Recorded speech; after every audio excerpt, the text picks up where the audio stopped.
It's Monday, the 18th of March, 2024. Welcome to the Fast 5 Business News by Fear and Greed, where we give you the top 5 business stories you need to know in just 5 minutes. I'm Michael Thompson, and good morning, Sean Aylmer. Good morning, Michael. Sean, 5 stories to get through in 5 minutes. Let's get cracking. Story number 1's a big one. The Reserve Bank Board meets this week. It's meeting today and tomorrow. And while it isn't expected to change interest rate settings, there's new inflationary pressures locally and overseas.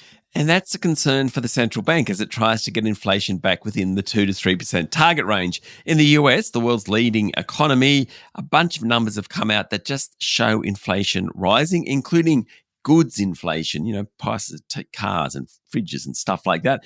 They've been falling quite sharply. Well, that's sort of stopped. It just looks like the road to low inflation is getting a bit rocky. Maybe the Fed won't start cutting rates till later in the year. Now, what the Fed does is a great guide to what happens in Australia. So the fact that bond investors at the beginning of the year thought there'd be about 7 25 basis point rate cuts this year in the US, now they think there's only going to be 3. Well, that is of great interest to people here in Australia with a mortgage. All right, so that's the global pressure. What about the local inflation pressures? Well, the federal government over the weekend came under criticism about the big boost in pay to aged care workers and whether it will be inflationary or have the potential to delay rate cuts. Aged Care Minister Annika Wells played down the suggestion that the massive increase announced on Friday could trigger a wage price spiral. On Friday, the Fair Work Commission found aged care workers have been undervalued and recommended a 13.5% pay rise. It follows an interim judgment last year that gave more than 250,000 direct care workers a 15% pay rise. Now, not everyone will get that 13.5%. It will go depending on certifications and things like that. The bottom line, though, is aged care workers will get a very, very big bump. If that outcome flows through to other care workers, you can end up with some very big pay increases, and that wouldn't be good for inflation. They probably deserve the pay increases, no argument there, but in terms of economics, wouldn't be a good outcome. Story number 2, Sean, iron ore prices have fallen below $100 a tonne for the first time in 7 months, taking the fall in 2024, so just so far this year, to 26%. Yes, it's all happening without tangible evidence of a slowdown in trade or steel output. Analysts say it's because of fears that Chinese steel mills, the world's biggest users of iron ore, are heading into their seasonal restocking period and demand won't be there like previous years. The lower prices of iron ore hurts profits for companies like BHP and Fortescue and Rio, but it also means the tax take that Canberra gets from those is much lower, and that really hurts the deficit. In fact, it blows out the deficit. So what's happening in Chinese steel mills has a direct effect on the Australian budget. Okay, moving on to story number 3, and it was a pretty good week for auction results with the preliminary clearance rate coming in at 74%, even though there was more than 2,700 auctions, the second busiest week of the year.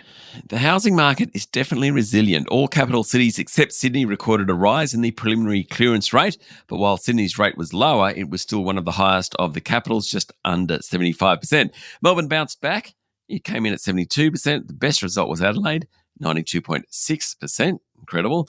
Brisbane was 72%, Canberra 70%. The big test comes next weekend. Now, the week before Easter is traditionally one of the biggest of the year. 3,400 homes are going up for auction over the next week. Very, very high numbers. It'll be very interesting to see how that all ends up. Yeah, massive, massive week. Now, story number 4, Sean, Donald Trump, who's never scared of a bit of hyperbole, warned over the weekend that if he doesn't win the presidential election later this year, democracy in the US will end. What he said is, and I quote, "If we don't win this election, I don't think you're going to have another election in this country." And then he said, "If I don't get elected, it's going to be a bloodbath for the whole country." Really? Mr. Trump also paid tribute to supporters who are currently in jail for rioting at the US Capitol in January 2021, calling them unbelievable patriots and hostages. He also threatened to impose a 100% tariff on cars made in Mexico by Chinese companies.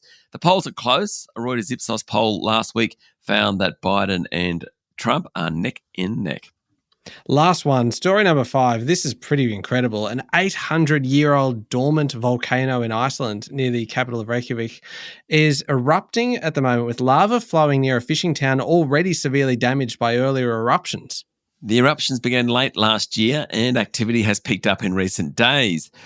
It's really worth Googling because the pictures are quite spectacular, Michael. Scientists are warning of regular eruptions from the volcano, which is 40 kilometres from Reykjavik. Flights in and out of the country are still operating as normal so far. See how that goes.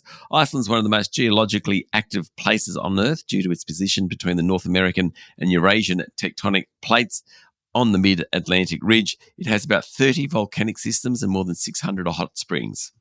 All right, there we go. The top 5 business stories in 5 minutes. Thank you, Sean. Thank you, Michael. It's Monday, the 18th of March, 2024. Remember to hit follow on the podcast. And if 5 minutes isn't enough, you can find a longer daily show called Fear and Greed Business News, wherever you listen to podcasts. And that one comes with a bunch of... And that one comes with a bunch of interviews. Today's interview is, of course, a very good one for investors. Check it out. I'm Michael Thompson, and that was the Fast 5 Business News by Fear and Greed. Have a great day.